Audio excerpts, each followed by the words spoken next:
اللہ تعالیٰ نے ہر انسان کو ایک خاص مقصد کے لیے پیدا کیا ہے اور وہ ہے اس کی بندگی، مگر تاریخ میں کچھ لوگ ایسے بھی گزرے ہیں جنہوں نے اللہ کی طاقت اور اس کے حکم کو چیلنج کیا۔ انہی میں ایک شخص تھا جس کا نام تھا شداد۔ یہ کہانی غرور، تکبر اور دنیا کی محبت میں گم ایک ایسے شخص کی ہے جو اللہ کے عذاب کا شکار ہوا۔ شداد قوم عاد سے تعلق رکھتا تھا۔ یہ قوم حضرت ہود علیہ السلام کی قوم تھی جو یمن کے علاقے احقاف میں رہتی تھی۔ قوم عاد کو اللہ تعالیٰ نے بے حد طاقتور جسم، عظیم عمارات بنانے کی صلاحیت اور زراعت کی برکتیں عطا کی تھیں۔ شداد اس قوم کا بادشاہ تھا۔ وہ نہایت مغرور، خود پسند اور دنیا کی محبت میں ڈوبا ہوا شخص تھا۔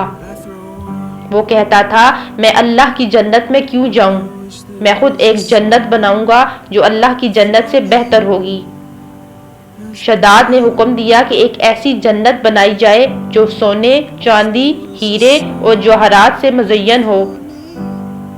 اس نے دنیا بھر سے کاریگر، معمار اور فنکار بلوائے اور انہیں حکم دیا کہ ایک ایسا باغ بناؤ جس میں دریا بہتے ہوں، موتیوں سے بنے محلات ہوں، سونے کی دیواریں ہوں اور ہر طرف خوشبوئیں پھیلی ہوں۔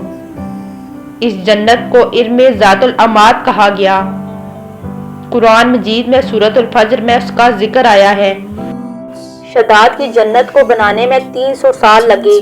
جب وہ تیار ہوئی تو وہ واقعی ایک عجیب و غریب اور بے نظیر منظر پیش کرتی تھی۔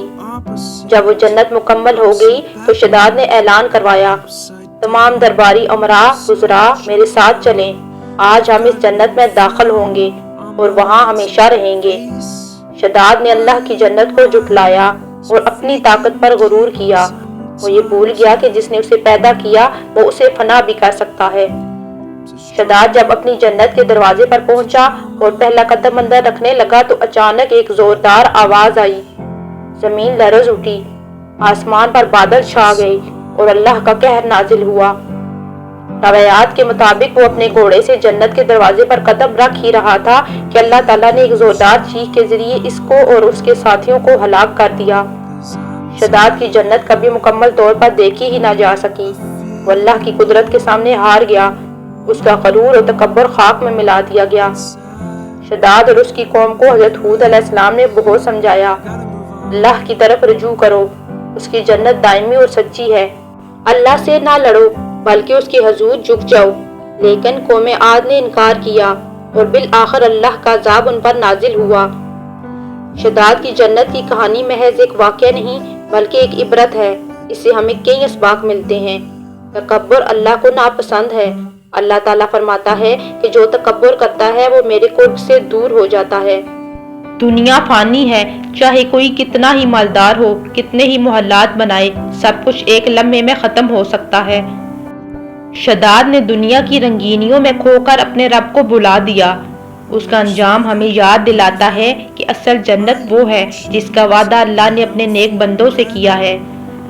دنیا کی جنتوں سے دل نہ لگاؤ بلکہ ایسی زندگی گزارو کہ اللہ تمہیں وہ جنت عطا کرے جس کے نیچے نہریں بہتی ہیں، جہاں موت نہیں، غم نہیں اور ہر نعمت موجود ہے۔